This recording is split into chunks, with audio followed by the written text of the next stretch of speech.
الحمد لله وحده والصلاة والسلام على من لا نبي بعده أما بعد فأعوذ بالله من الشيطان الرجيم بسم الله الرحمن الرحيم إنما المؤمنون إخوة صدق الله العظيم وقال النبي صلى الله عليه وسلم المسلم أخو المسلم أو كما قال عليه الصلاة والسلام. محترم اساتذہ کرام، علماء کرام، طلباء عظام، السلام علیکم ورحمۃ اللہ وبرکاتہ.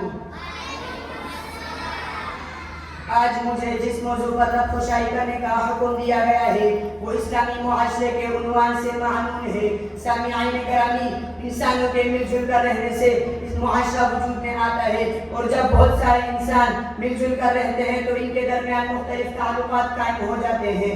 کوئی کسی کا رشتہ دار ہوتا ہے، کوئی کسی کا کرایہ دار ہوتا ہے، کوئی مالک ہوتا ہے، کوئی مزدور ہوتا ہے، کوئی دکاندار ہوتا ہے، کوئی خریدار ہوتا ہے، کوئی حکیم اور ڈاکٹر ہوتا ہے، کوئی بیمار ہوتا ہے، کوئی امام ہوتا ہے، کوئی مقتدی ہوتا ہے، کوئی استاد ہوتا ہے، کوئی شاگرد ہوتا ہے.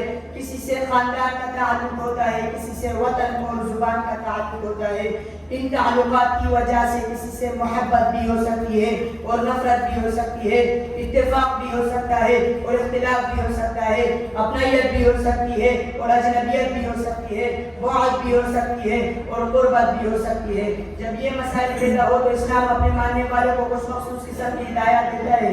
ان ہدایات کو سامنے رکھ کر زندگی گزارنے سے اسلامی معاشرہ وجود میں آتا ہے. یہ ہدایات بڑی تفصیل کے ساتھ قرآن و حدیث میں مذکور ہے، لیکن صرف اس مختصر وقت میں ایک آیات اور ایک حدیث کے حوالے سے یہ بتانا چاہتا ہوں کہ اسلامی معاشرہ کیسے وجود میں آتا ہے. قرآن کہتا ہے ایمان والے بھائی بھائی ہیں، خواہ ان کا وطن الگ ہو، ان کی زبان جدا ہو، ان کا رنگ مختلف ہو، وہ بہرحال بھائی بھائی ہیں.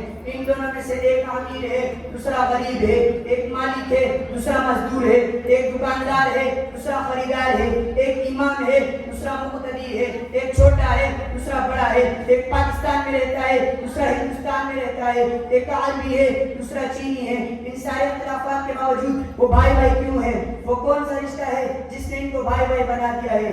قرآن کہتا ہے ان کے درمیان ایمان کا رشتہ ہے، اور یہ وہ رشتہ ہے جو سب رشتوں سے بڑھ کر ہے.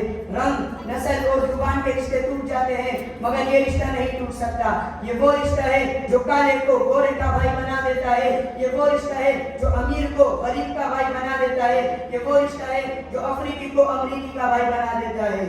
ان دونوں کا اللہ ایک ہے، رسول ایک ہے، کتاب ایک ہے، قبیلہ ایک ہے، منزل ایک ہے، طرز زندگی ایک ہے، مقصد زندگی ایک ہے، نظریہ ایک ہے، محبت اور نفرت کا پیمانہ ایک ہے. لہذا وہ بھائی بھائی ہیں. جب ایمان والے ایک دوسرے کو بھائی بھائی سمجھنا شروع کر دیں گے تو اسلامی معاشرہ وجود میں آ جائے گا. اب آئیں اس حدیث کی طرف جس کی مدد سے میں اپنے موضوع کی وضاحت کرنا چاہتا ہوں.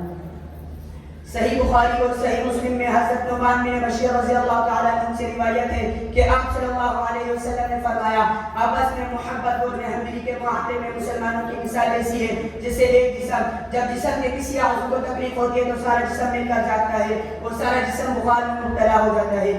جب مسلمان جذب واحد کی طرح بن جائیں گے تو اسلامی معاشرہ وجود میں آ جائے گا.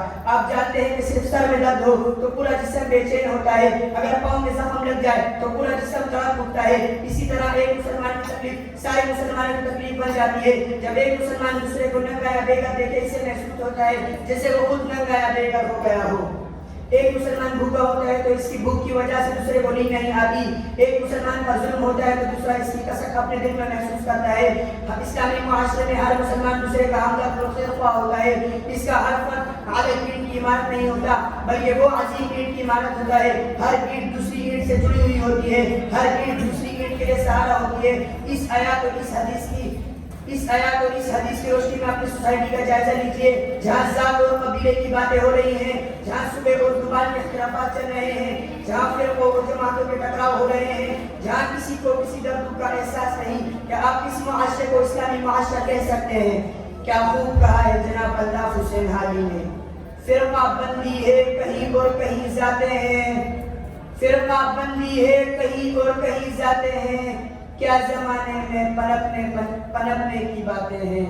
یورپ کے غیر مسلم اپنے ملکوں کے لیے مشترکہ کرنسی جاری کر رہے ہیں، وہ ایک ہی پاسپورٹ جاری کرنے پر غور کر رہے ہیں، وہ مسلمانوں کے خلاف ہر سطح پر متحد ہو چکے ہیں، وہ اپنے مفادات میں جکڑے ہوئے ہیں، وہ پوری دنیا کے مسلمان منتشر ہیں، وہ انہیں اپنی انفرادی مفادات سے دعا سے لیکن اجتماعی مفادات کی کوئی فکر نہیں،